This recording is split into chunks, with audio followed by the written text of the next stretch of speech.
வணக்கம் ஜோதிட நண்பர்களே. வரும் பிப்ரவரி மாதம் முதல் மே மாதம் வரைக்கும் கிரகங்களுடைய கூட்டணிகள் ஏற்படும். நவ கிரகங்களில் கேதுவை தவிர்த்து மற்ற 8 கிரகங்களும் ஒன்றோடு ஒன்று கலந்து கொண்டு இருக்கும்.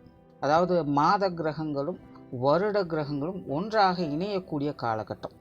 பிப்ரவரி 14க்கு மேலே கிரகங்கள் ஒரு வரிசையாக இருந்து பிறகு மார்ச் 15லேருந்து ஏப்ரல் 15 வரைக்கும் கிரகங்கள் ஒன்றோடு ஒன்று கலந்து கூட்டு கிரகங்களாக மாறி அதன் பிறகு மே மாதத்தில் திரும்பவும் ஒரு வரிசையாக அமையும். கிட்டத்தட்ட இந்த அமைப்பு பார்த்திங்கன்னா பிப்ரவரி 14 ஆரம்பித்து மார்ச், ஏப்ரல், மே, கிட்டத்தட்ட ஜூன் முதல் வாரம் வரைக்கும் கூட தாக்குப்பிடிக்கும். கிரகங்கள் ஒன்றாக சேர்ந்து இருக்கும்பொழுது கூட்டு கிரக அமைப்புகள் ஏற்பட்டு கூட்டு கிரக யோகா அமைப்புகள் அப்படிங்கிறது செயல்படும். கிரகங்கள் வரிசையாக இருக்கும்போது கிரகமாளிகா யோகம் அப்படிங்கிறது செயல்படும். மாத கிரகங்களானது முதல்ல சனியோடு இணையுது, 2வது ராகுவோடு இணையுது, 3வது குருவோடு இணையுது. பொதுவாகவே இந்த கூட்டு கிரக அமைப்புகளும் சரி இல்லை கிரகமாளிகா யோகா அமைப்புகளும் சரி செய்யக்கூடியது ஒரே விஷயம்தான். பாசிட்டிவ் அண்ட் நெகட்டிவ் ரெண்டையுமே சேர்த்து தான் கொடுக்கும். பட் எந்தெந்த விஷயங்கள் அப்படிங்கிறது ஒவ்வொரு ராசி லக்னங்களுக்கு தகுந்த மாதிரி மாற்றங்கள் ஏற்படும். பட் ஒவ்வொரு ராசி லக்னங்களுக்குமே ஸ்பெசிஃபிக்காக சில விஷயங்களில் மட்டும் ஏற்ற இறக்கங்கள், லாப நஷ்டங்கள், நல்லது கெட்டது அப்படின்னு இந்த இரட்டைத்தன்மை கொண்ட அனைத்து விஷயங்களும் கலவையாக அது காட்டிக்கொண்டே இருக்கும். அதுவும் இந்த முறை அமைஞ்சிருக்கக்கூடிய இந்த கிரக அமைப்புகளானது ஆரம்பத்தில் கொஞ்சம் சுணக்க நிலையை ஏற்படுத்தும். கொஞ்சம் ஒரு கன்ஃபியூஷனான ஸ்டேட்டஸ் இருக்கும். செய்யலாமா வேண்டாமா அப்படிங்கிற யோசனைகளையே பல காரியங்கள் கழிஞ்சு போகும். பெரும்பாலும் எல்லா விஷயங்களுமே பார்த்திங்கன்னா ஒரு ஸ்லோ பிக்கப்பாகத்தான் இருக்கும். பட் அதுவே மத்திய பகுதியில் பார்த்திங்கன்னா அதற்கு அப்படியே ஆப்போசிட்டாக எல்லா விஷயங்களும் நடக்கும். எல்லாமே பார்த்திங்கன்னா ஹரிபரியாக நடக்கும். முன்ன பின்ன யோசிக்கிற கூட டைம் இருக்காது. டக்குன்னு காரியங்கள் நடந்துக்கிட்டே இருக்கும். ஈவன் அது பாசிட்டிவாக இருந்தாலும் சரி, நெகட்டிவாக இருந்தாலும் சரி, நின்று நிதானித்து யோசிக்கிறதுக்கெல்லாம் நமக்கு டைமே கிடைக்காது. டக்குன்னு விஷயங்கள், காரியங்கள் நகர்ந்து போய்கிட்டே இருக்கும். நிறைய சேஞ்சஸை எதிர்பார்க்கலாம் இந்த டைமில்.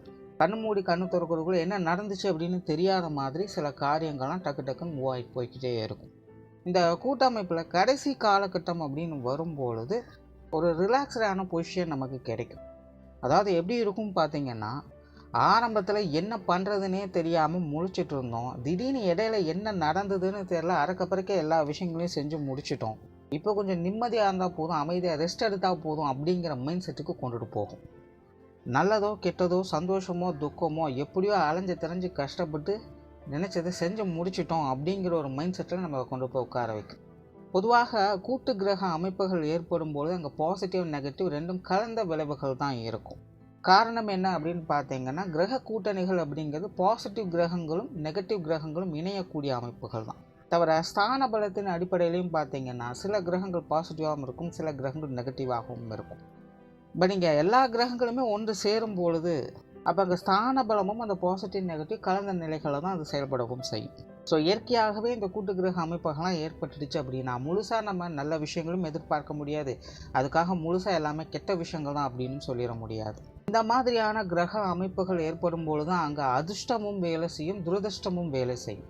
அது அதிர்ஷ்டமா இல்லை துரதிர்ஷ்டமா அப்படிங்கிறதான் அவங்களுடைய பிறப்பு ஜாதகம் முடிவு செய்யும்.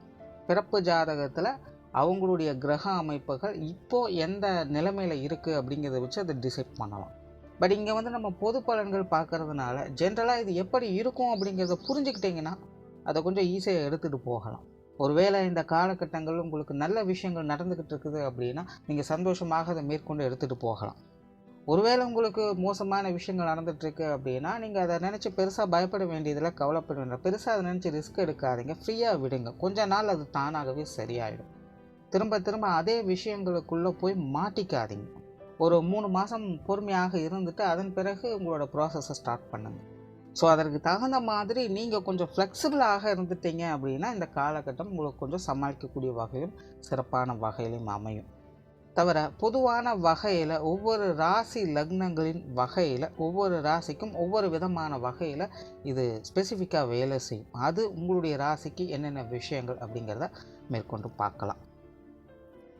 தவிர இது ராசிக்கு பொருந்துமா இல்லை லக்னத்துக்கு பொருந்துமா அப்படிங்கிற டவுட்டு வேண்டாம். ஏன்னா இது ராசிக்கும் பொருந்தும், லக்னத்துக்கும் பொருந்தும்.